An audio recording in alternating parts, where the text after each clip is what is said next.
day 50 of 365 Bible stories. The king soon found out that Joseph's family had arrived in Egypt.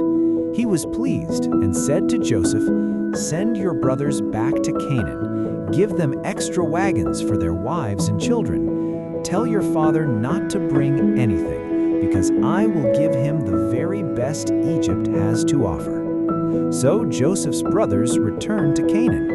They went to their father and said, "Joseph is alive.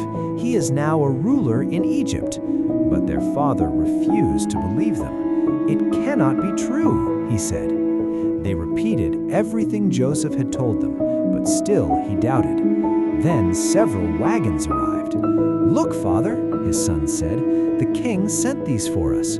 Do you believe us now?" When Jacob saw the wagons, he knew it was true.